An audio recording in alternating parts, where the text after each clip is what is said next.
Hola, bienvenidos a mi canal. Mi nombre es Olga Herrera. Audiolibro La muerte es una mentira. Autora Olga Herrera. Capítulo 4. El juego de la silla. Cuando mi madre aún era muy pequeña, tenía un tío que la quería mucho. A ella y a las demás primas que eran de su misma edad. Las niñas siempre jugaban al juego de la silla, en el cual se sentaban una encima de la otra hasta hacer una torre. Su tío era muy cariñoso con ellas, y cada vez que las veía jugando ese juego, venía y las abrazaba a todas por detrás, tomándolas por sorpresa. Ellas jugaban con él, pues lo querían muchísimo. Era muy joven, apenas tendría 24 años. La familia tenía un negocio de venta de leche que repartían a las casas. A veces él manejaba el automóvil donde transportaban las vasijas con la leche. Un día se cayó mientras hacían las entregas y las ruedas del vehículo le pasaron por las piernas. En aquella época se moría de cualquier cosa en Cuba, pues no había medicamentos. Falleció de sus heridas rápidamente. Estaban todos tristes en la familia por la muerte del muchacho. Lo habían colocado en la sala de la casa de mi abuela. Las niñas estaban en el cuarto contiguo. Después de un rato se pusieron a jugar al juego de la silla porque se habían aburrido.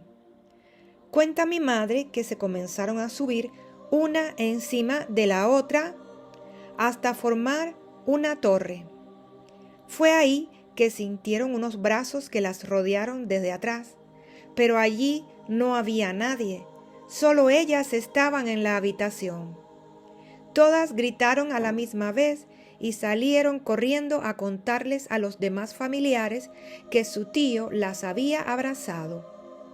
Por supuesto, nadie les creyó, pero mi madre me contó que todas las niñas lo sintieron. Fue muy real. Ella lo recordaba claramente. Fue un abrazo fuerte y tierno, lleno de amor. Pasó el tiempo y todas crecieron y se hicieron mujeres, pero siempre afirmaron lo mismo. Nunca cambiaron la historia que contaron desde un principio. Su tío estuvo allí, jugando con ellas, mientras que su cuerpo yacía en la otra habitación sin vida. Tal vez nadie le prestara atención a esas pequeñas, pero a lo largo de toda la historia sí ha habido quienes se han interesado en esos temas. Allan Kardec fue un férreo intelectual racionalista que se transformó en el mayor gurú del espiritismo. Hippolyte Léon Denisard-Rivard decidió cambiar su nombre por Allan Kardec cuando cambió su vida y sus creencias. Era traductor, profesor, filósofo, escritor y continuador de la obra del gran educador suizo Johann Heinrich Pestalozzi. Sus libros, el Libro de los Espíritus y el Libro de los Medium, fueron los primeros que escribió. En ellos especifica en detalles cómo suceden las comunicaciones, describe a las diferentes clases de espíritus y además habla de las características de los medium, personas con la capacidad de comunicarse con el más allá. Escribió 13 libros más, todos giraban en el mismo tema: fenómenos psíquicos difíciles de explicar para la ciencia. Este académico dejó plasmado en sus escritos su creencia de la continuidad de la vida después de la muerte y la posibilidad de comunicaciones con el mundo espiritual. Los científicos solo pueden creer lo que pueden demostrar con pruebas. No puedes grabar un viaje astral o un sueño lúcido. No puedes explicar con pruebas cómo es que te comunicas con personas que ya fallecieron. En muchos casos, la información recibida únicamente la sabe la otra persona y no hay manera de que nadie más lo sepa. Eso podría ser una prueba de que hay algo más allá afuera, pero por desgracia no es una prueba verídica para la ciencia que pide algo tangible. Sin embargo, un vasto número de científicos se ha volcado a estudiar estos fenómenos, pues son demasiados los relatos que exponen experiencias de ese tipo, como eventos cercanos a la muerte, viajes astrales, sueños lúcidos, vidas pasadas y reencarnaciones, así como comunicaciones con los espíritus, ya sea a través de visiones, audiciones, sonambulismo, etc. Estos científicos llevan estudiando los fenómenos extrasensoriales desde hace más de 100 años.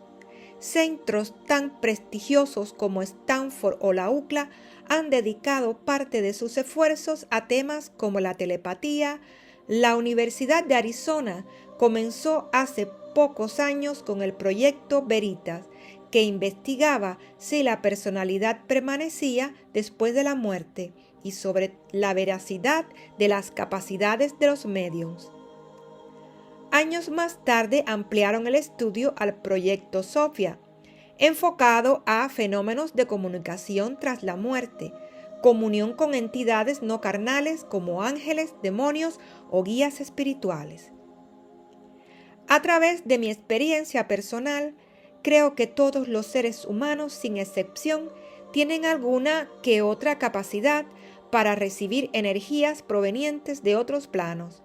Algunas personas pueden oler diferentes presencias, pueden percibir aromas que les indican que cerca de ellos se encuentra algún tipo de energía diferente proveniente de algún lugar no físico. Otros se conectan a través de los sueños, con ese mundo espiritual que existe más allá de lo que podemos ver con nuestros ojos. En este caso, la mayoría de las veces no se les presta atención a los sueños. Son vistos como cosas ilusorias, fantasías, y pocas veces se les saca el provecho que realmente tienen.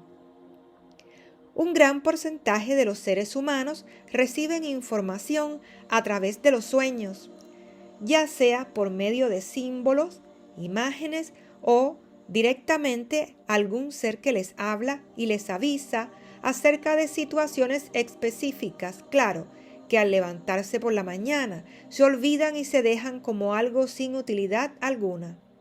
Si no crees en algo, sencillamente no crees que te sirva en absoluto. Los estudios tradicionales nos dicen que los sueños son el producto de todo lo que hemos hecho durante el día, lo cual se proyecta en nuestra mente y se refleja en nuestro cerebro a través de imágenes y situaciones sin sentido. La ciencia trata de hacernos pensar que somos nuestro cerebro y que todo lo que escuchamos o soñamos es producto de este. Muchos psicólogos y psiquiatras afirman esta teoría. Para ellos, todo lo que nos sucede, incluidas las enfermedades mentales como la esquizofrenia, son producto de algún desbalance en nuestro cuerpo físico, excluyendo por completo cualquier otro motivo no relacionado con este plano. Sin embargo, algunos supuestos esquizofrénicos solo han sido personas con capacidades psíquicas, los cuales no tienen idea de lo que les pasa. También hay quienes tienen otro tipo de percepciones. El sonambulismo, por ejemplo, es uno de ellos. Esto se encuentra detallado en el libro de los médiums de Alan Kardec. Según lo escrito en el capítulo 14, los sonámbulos pueden ser considerados como una variedad de la facultad mediúnica. El sonámbulo obra bajo la influencia de su propio espíritu. Es su alma en momentos de emancipación, puede oír, ver y percibir más allá del límite de los sentidos. Pero por supuesto, muchas personas desde que nacen tienen una cierta facilidad para este tipo de comunicaciones. Y de hecho, en ese mismo libro se explica las cualidades que se necesitan tener para poder acceder a la información que viene del otro mundo. Para lograr una comunicación estando completamente despiertos, según los propios espíritus, no basta con ellos querer manifestarse. Es preciso que la persona que vaya a servir de puente o medio de comunicación en estado de vigilia tengan cierto tipo de facultades. En los sueños es diferente. En ellos, todos los seres humanos pueden comunicarse con los espíritus desencarnados. La intuición también es una cualidad que se puede desarrollar y mejorar si se le pone atención. Hay veces en que sentimos algo sin saber por qué. Se nos mete un pensamiento o una idea en la cabeza, un presentimiento que nos asalta de repente. Como todo en la vida, hay que perfeccionarse y mejorar cada día con la práctica de escuchar y entender estos mensajes. Puede ser que sencillamente haya que poner atención y observar para aprender a manejar la computadora del universo. Pienso que a pesar de que todos venimos con las mismas facilidades para desarrollarnos, algunos están más despiertos y alertas a las diferentes energías, incluso si ciertas personas son más sensibles a estas que otras. Igual deben de estudiarlas, manejarlas y desarrollarlas mejor. Todos estamos conectados, somos parte de una gigantesca red que cubre exclusivamente todo. Podemos, sin dudas, tener acceso a diferentes conocimientos, solo con dirigir nuestra atención a ellos. Puede ser que toda esa información que reciben esas personas con capacidades extrasensoriales sea el resultado de esa conexión. Hay otras muchas formas en las que nos podemos comunicar y percibir los diferentes tipos de energías pertenecientes a otras realidades y niveles de conciencia superiores. Lo importante es cómo aprender a utilizarlas y con qué propósito se hace.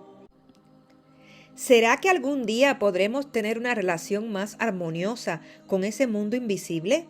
De ser así, la vida pasaría a otro nivel, desde donde podríamos tener acceso a una inteligencia ilimitada. Por mucho que sepamos, siempre hay misterios sin resolver. No tenemos todas las respuestas. Únicamente cuando estemos en el otro lado, podremos ver la imagen completa de las cosas, mientras solo veremos un porcentaje muy reducido. Aún así, lo poco que alcanzamos a ver nos revela un camino lleno de luz y esperanza. Sabemos que no desaparecemos, seguimos vivos, existen otros planos. Hay un mundo espiritual allá afuera. Los espíritus interactúan con nosotros, pero la mayoría de las personas no se dan cuenta. La energía no se destruye, solo se transforma. Capítulo 5. Vibraciones. En las manifestaciones de la vida, todo se resume en vibraciones, algunas más altas, otras más bajas. En el universo, todo vibra, absolutamente todo. Entre esas vibraciones podemos mencionar el sonido, la luz, el calor, el magnetismo, la electricidad, los rayos químicos, los rayos catódicos, ondas hertzianas, etc.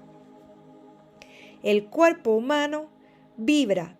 Todo esto no es ni más ni menos que diferentes modos de ondulación en las fuerzas que mueven la sustancia con la que está compuesto el universo. Ese lugar tiene ondas por doquier. No es plano. El pensamiento también vibra. Por supuesto, hemos pasado eones de años pensando que somos nuestro cerebro. En realidad no lo somos. El cerebro es una parte de nuestro envase orgánico.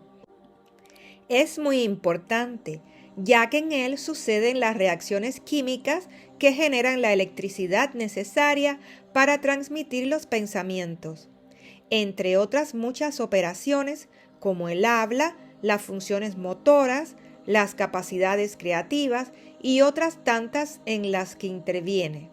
Se puede comparar al cerebro a una computadora, pues trabaja igualmente con electricidad, desarrollando infinidad de funciones a través de un cableado de nervios y fluidos que envía a todas las partes del organismo, manteniéndolo trabajando correctamente. En el cuerpo se utilizan energías que vibran y se transmiten hacia todos los puntos de este. Se envían mensajes desde y al cerebro, donde opera el puente de mando, en donde pareciera que hubiera un piloto invisible manejando el tecleado del ordenador. El cerebro controla todo. Para mover un pie, una mano, un dedo, emplea señales eléctricas a través de los nervios para mover el miembro deseado. Se encarga también de mantener el funcionamiento de los órganos que están siempre activos, como el corazón, el estómago, intestinos, los pulmones, etc. En fin, todo lo que trabaja automáticamente en realidad es controlado por el cerebro. Podríamos pensar que como el cerebro realiza todas estas importantes cosas decisivas para la vida, es lo que somos, pero eso está muy lejos de la verdad. Nosotros comandamos y piloteamos ese cerebro, lo utilizamos y a través de él manejamos a todo nuestro cuerpo físico. Pero no somos ese órgano, sino la fuerza o espíritu que lo domina y comanda. Somos el piloto invisible que mueve las teclas. Desde allí, gobernamos la nave en que viajamos y para eso utilizamos la vibración. Esa energía vibratoria está presente en el sonido, la luz, el pensamiento, viajando a velocidades increíbles a través del espacio. El sonido recorre 340 metros por segundo. La luz en el mismo tiempo recorre 300.000 kilómetros. El pensamiento es aún más rápido que la luz. Tenemos que prestar atención a lo que pensamos, porque esos pensamientos pueden llegar muy lejos. Podemos entender que acaso somos solo una chispa de energía que vibra a cierta frecuencia. Esta tiene inteligencia y conciencia propia. Una chispa divina que viaja a la velocidad del pensamiento y para la cual no existe ni la muerte ni la destrucción. Nosotros trascendemos a la materia, nos elevamos por encima de lo sólido y lo palpable para adentrarnos en el ilimitado mundo de lo intangible. Sencillamente volamos hacia lo infinito, sin cadenas que nos limiten. ¡Qué tremenda esperanza es esa que nos conforta! Todo lo que podamos imaginar no llega ni a acercarse a la tremenda verdad que nos espera una vez que cruzamos el umbral entre esta realidad y la que nos pertenece. Capítulo 6. A mis 4 años, voces de otro mundo. Yo vivía con mis padres y mis hermanos en una casa cerca del mar, en Varadero, un municipio de la provincia de Matanzas, en la isla de Cuba. Ellos eran amorosos conmigo, y a pesar de que estábamos viviendo en un régimen comunista, donde a veces se dificultaba conseguir los alimentos, se las arreglaban para que no faltara el plato de comida en la mesa. Mi padre era chofer de camiones y mi madre en esa época todavía no trabajaba porque éramos muy pequeños. Tengo muy buenos recuerdos de ese tiempo. A mi hermana y a mí nos vestían iguales. Mi madre cosía ella misma nuestras ropas. Ese día era domingo. No sé por qué lo recuerdo, ya que era demasiado pequeña. Pero increíblemente algo me lo hacía saber. Los niños se dan cuenta de muchas cosas, aunque tengan poca edad. Me encontraba en el segundo cuarto. Tenía apenas 4 años y recuerdo haber estado sola en la habitación. Había una cuna grande pintada de blanco donde dormía yo y otra de color marrón más pequeña donde dormía mi hermana. Además, había una cama en la que dormía nuestro hermano, pero a esa hora ellos no estaban conmigo. Me encontraba en el cuarto contiguo. Caminaba observando todo, cuando de repente escuché con claridad una voz de mujer que pronunció el nombre de mi madre. No sé cómo, pero yo sabía que aquella voz no pertenecía a este mundo. Miré hacia todos lados, buscando a la persona dueña de aquella voz. Sin embargo, no vi a nadie. Yo era muy pequeña, aún así sabía que era inútil buscar. Muy dentro mío conocía algo que nadie me había enseñado aún. Mis ojos miraban hacia arriba, recuerdo eso. Buscaba como queriendo ver más allá de lo que se me mostraba, como real.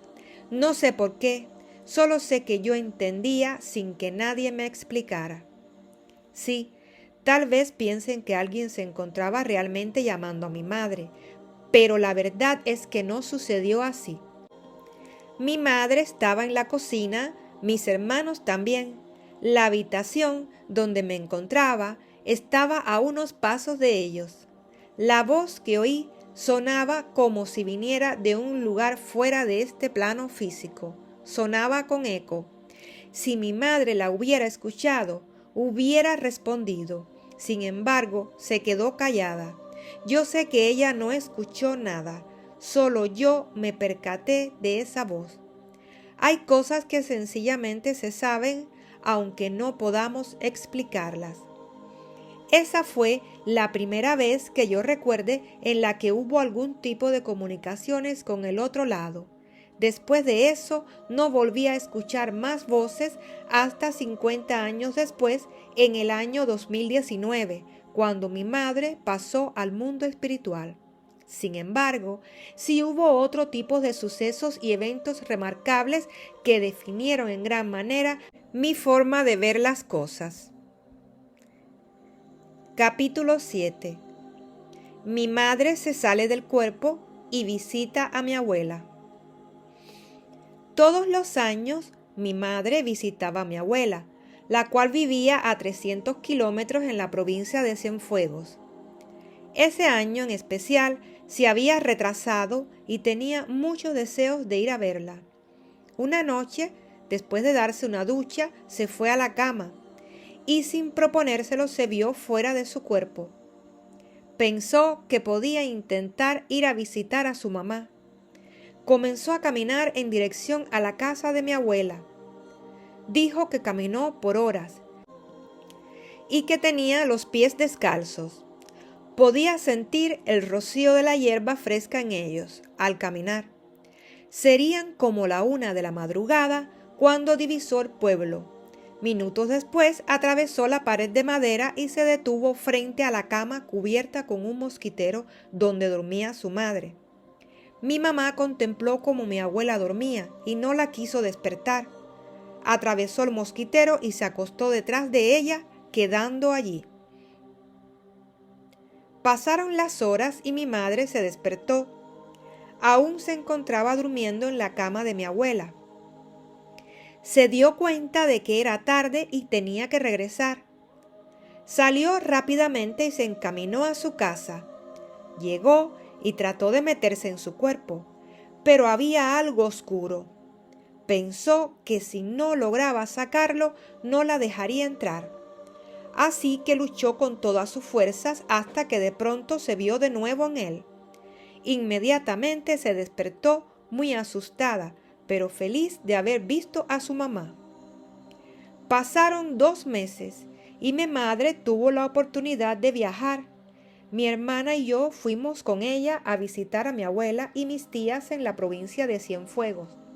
Yo era aún muy pequeña, pero esa noche fui testigo de la conversación entre mi abuela y mi madre. Hablaban de muchas cosas, cuando de repente mi abuela recordó algo que le había sucedido 2 meses antes y que la había dejado impresionada. Comentó que estando ella acostada, de pronto sintió una persona en la casa.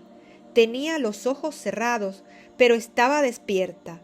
No se atrevía a abrirlos porque tenía mucho miedo, pero pudo sentir perfectamente una presencia de pie frente a ella.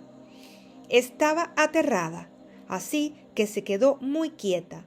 Pudo percibir cómo una mujer saltaba por encima de ella y se le acostaba detrás.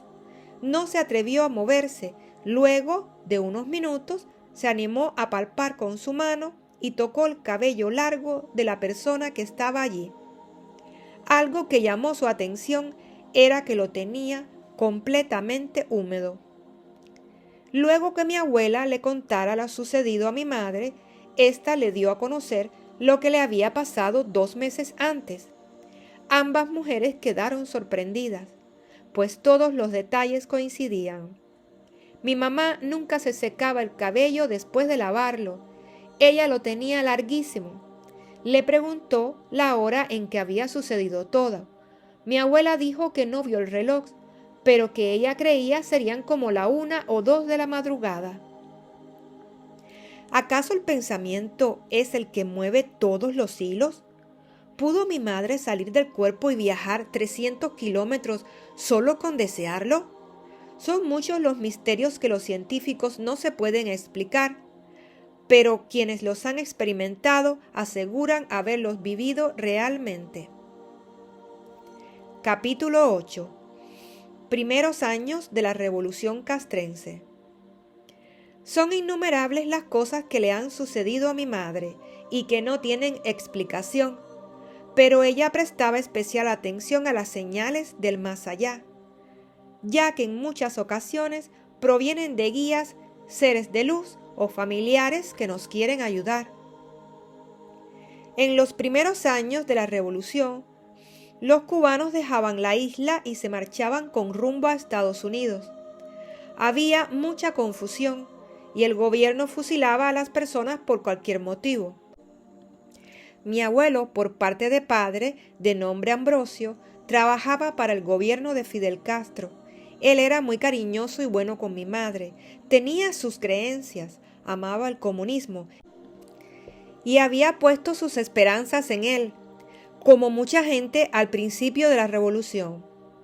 Mi padre había pertenecido a la milicia, pero ya no quería hacerlo más, ya no creía en ella. Debido a eso lo detuvieron y se lo llevaron, no sin antes hacerle un repudio delante de todos los vecinos y gritarle paredón para el miliciano que manchó el traje. Mi madre y mi hermano lloraban escuchando todo y tuvieron que despedirse de él sin saber si volverían a verlo con vida, pues le pedían paredón, lo que significaba un fusilamiento seguro. Mi abuelo hizo lo que pudo para ayudarlo, pero no tuvo éxito. Semanas después le dijeron a mi madre que podría visitarlo. La noche anterior a esa cita tuvo un sueño muy raro, pero que ella no ignoró. Soñó que una mujer con un turbante azul en la cabeza le daba instrucciones para el siguiente día. Le dijo que fuera vestida completamente de blanco y que vistiera al niño de blanco también. Mi madre hizo todo según le había dicho la mujer. De todas formas no había nada que perder. Al siguiente día se vistió de blanco y lo mismo hizo con mi hermano. Al llegar a la prisión del castillo, donde tenían a mi padre, no la dejaron entrar. Frustrada y triste, se sentó en un banco en las afueras del edificio con mi hermano y comenzó a llorar desconsoladamente. Un señor se acercó y se sentó cerca de ellos. Mi mamá ni siquiera se había percatado de su presencia. Él, conmovido, le preguntó qué le pasaba y ella le contó todo.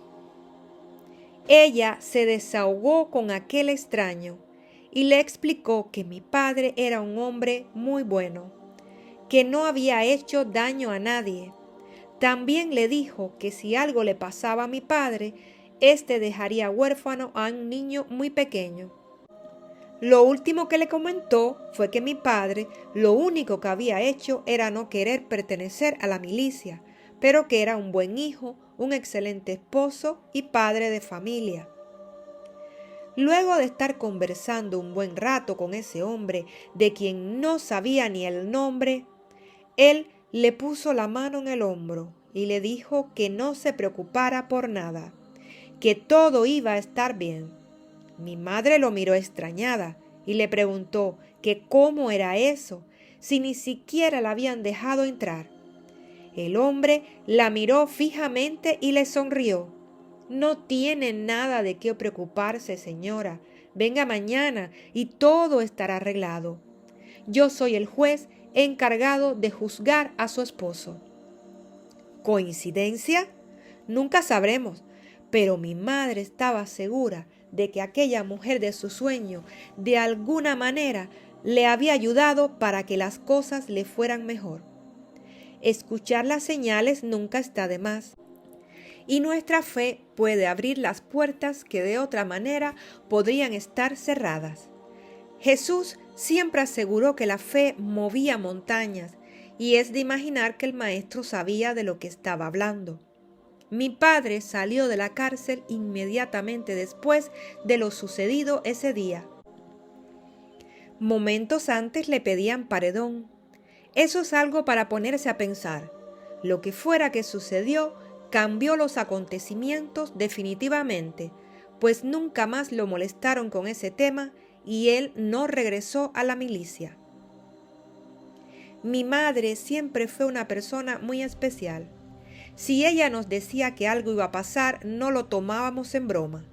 Sabíamos que hablaba en serio cuando mencionaba algo así.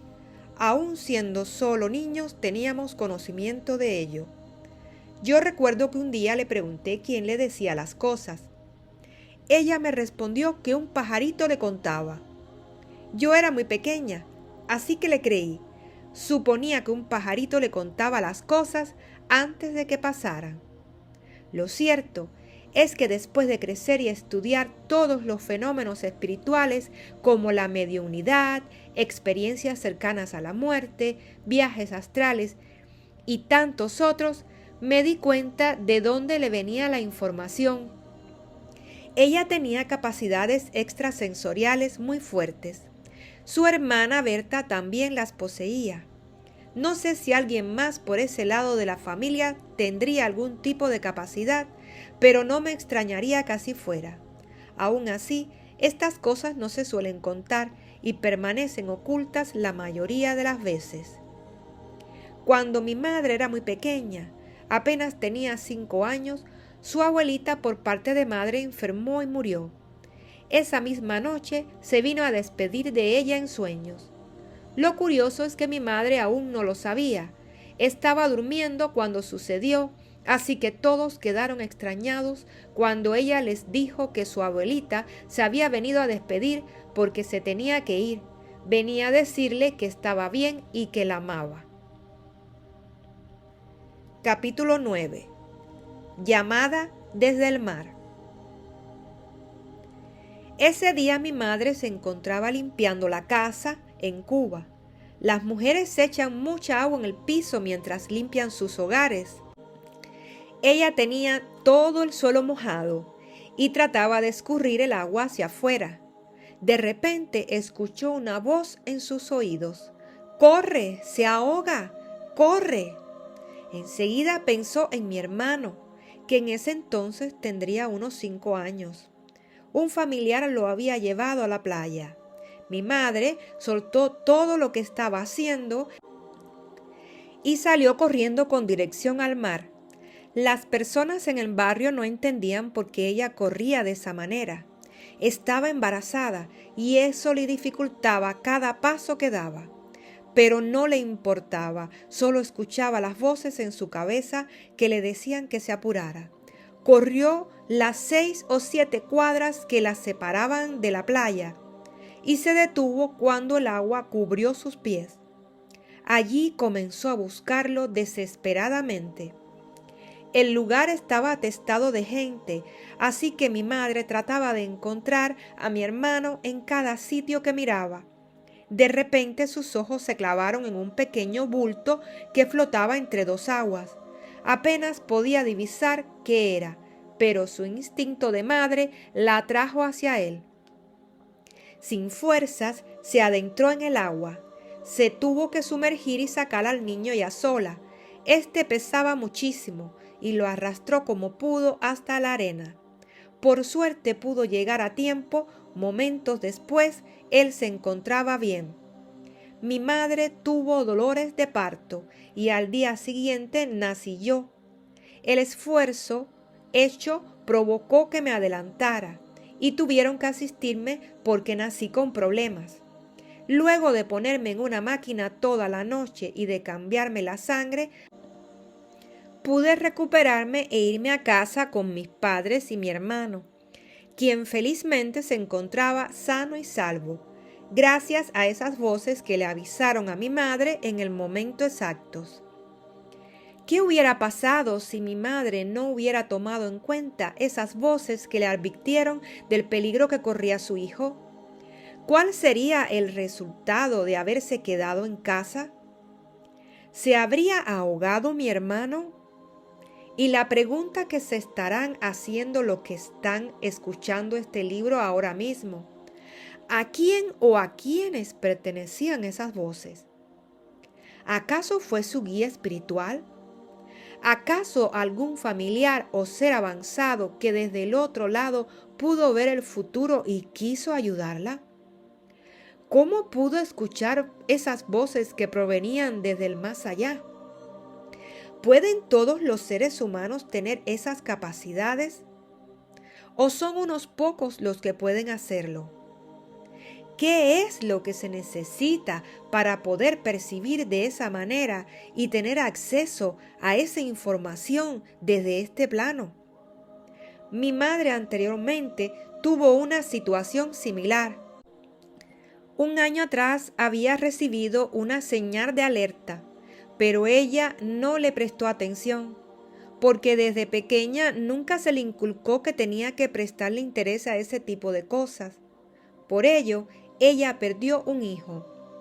Por eso desechó cualquier tipo de raciocinio y se dejó llevar por su intuición, lo cual la salvó de sufrir otra pérdida que la hubiera dejado aún más devastada.